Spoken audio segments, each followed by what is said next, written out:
Nah, dalam fungsi persediaannya CSS program ini ya, ada satu fungsi yang bagus kita bisa pakai adalah mengimport barang dari Excel ya. Biasanya kita entry barang ini lewat new, terus kita isi semua lalu kita insert. Nah, jika kita sudah ada data barang dalam bentuk Excel, kita boleh import dari Excel ya, boleh import dari Excel. Import dari Excel ada 4 langkah ya, 4 langkah satu-satu akan kita bicarakan. Nah, untuk bisa kita import dari Excel ya, langkah pertama adalah kita perlu buat format file Excel ya. Cara seperti begini ya, kita ke program dalam inventory management module, kita new, lalu kita klik import.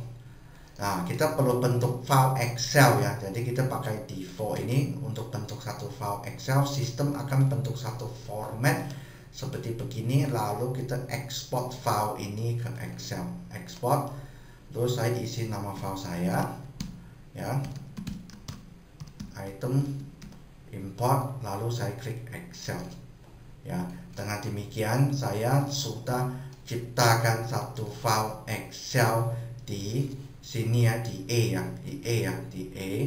file item import Excel sudah cipta di sini, jadi file Excel sudah kita dapat. Terus sesudah kita bentuk file Excel ya, kita buka program Excel, lalu kita buka file itu ya, kita buka file tadi yang di itu ya, jadi saya ngetik ya, item import, saya buka. Nah, kita terdapat satu file format Excel seperti begini ya. Ini adalah view dia yang perlu kita isi ya. View dia yang perlu kita isi, tapi bukan semua yang kita harus isi. Hanya view tertentu yang perlu kita isi. Nah, view yang harus kita isi ya, saya balik ke training sini ya. Ada 7 sebetulnya, 7 sampai 10 ya. Yang harus kita isi adalah name ya, name. Nama view itu adalah name. Ini view ini harus diisi. Saya tandain dulu merah ya. Terus kemudian kedua adalah view kategori ya. Jika kita mau bagi-bagi barang kita ke dalam kategori yang kita mau bagi. Kalau tidak, semua akan masuk ke kategori general ya. Nah, tentang kategori ini ya, jika misalnya contohnya di sini saya mau masukin 3 kategori, satu general biasa, terus satu lagi baju, satu lagi makanan. Jadi di dalam sistem saya ini di setup kategori produk harus dibuat dulu kategori masing-masing. Jadi kategori baju dibuatin, kategori makanan dibuatin. Ini 2 kategori dibikin dulu, baru kita bisa mulai isi data ya. Jadi kategori harus dibuatin dulu sesuai dengan barang-barang kita yang mau masuk kategori yang mana, kita buatin dulu kategorinya.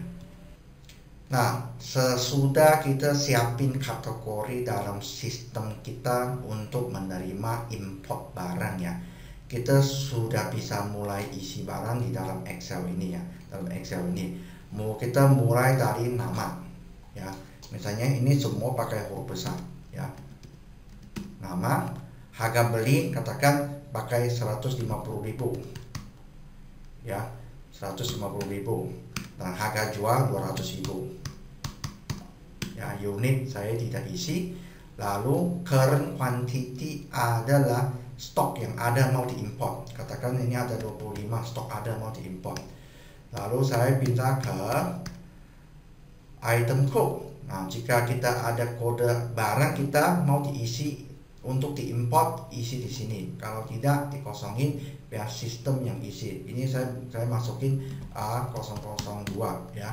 Terus barcode jika kita mau isi boleh di sini misalnya B007 ya, 007. Terus kita geser ke kolom kategori ya. Kolom kategori sini saya akan isi baju ya, sesuai kategori yang saya mau dia masuk. Terus subcat 1 saya bisa nambah di sini ya, tipe 1 saya nambah. Jadi kalau kita isi baru di sini, sistem akan otomatis masuk ini dalam subkategori untuk baju atau otomatis ya. Jadi dengan demikian kita cukup isi informasi yang di sini untuk kita bisa import. Nah, informasi yang isi di sini ya sudah termasuk nama, harga beli, harga jual, current quantity, item code, barcode, kategori, dan subcat 1 ya. Subcat 1 ini sudah memenuhi syarat untuk diimport ya, memenuhi syarat untuk diimport. Selanjutnya barang di bawah ini aku akan cut and paste ya dari file yang lain. Nah, file ini saya sudah cut paste dari tempat lainnya, kita baca sebentar ya. Nama saya sudah isi dari atas ke bawah ya.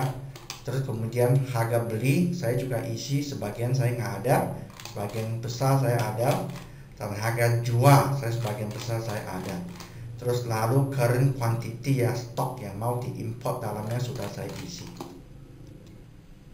Terus tentang item code dan barcode ya, sebagian besar saya isi, ada sebagian kecil saya tidak isi ya. Nah, item code ini akan diisi oleh sistem jika ini kosong ya. Tapi barcode enggak ya, barcode sistem enggak isi. Jadi item code otomatis diisi oleh sistem. Nah, selanjutnya geser ke bagian kategori ya. Kita sebagian harus diisi semua. Saya ada makanan, ada baju, ada general, terus kemudian ada baju lagi di bawah ya, ada baju lagi di bawah. Terus kemudian subcat 1 ya, saya ada isi semuanya, sebagian besar saya isi. Jika kamu tidak isi, general akan dipakai ya, general akan dipakai. Terus tentang subcat 2 ya, jika kita kosongin, dianggap barang ini pasti barang ya, ada stoknya. Jika kita mau indikasi dia sebagai jasa, kita isi ya, jasa kita sebagai isi. Jadi barang ini adalah service item, jasa item. Jadi subcat 2 untuk indikasi barang atau jasa. Jika kita kosongin, sistem pasti anggap ini sebagai barang. Dengan demikian kita sudah selesai isi data Excel ini. Nah, selanjutnya Excel ini ya, kita harus save dia sebagai satu format khusus ya. Klik ini, klik save as. Lalu kita harus pilih satu nama, misalnya saya kasih nama import 2. Tapi dia punya format harus pilih ini, Microsoft Excel 50 atau 9 workbook. Hanya format ini kita bisa pakai. Jadi save sebagai format ini, kita save ya. Selanjutnya file ini harus ditutup baru kita bisa import, harus di close baru bisa kita import.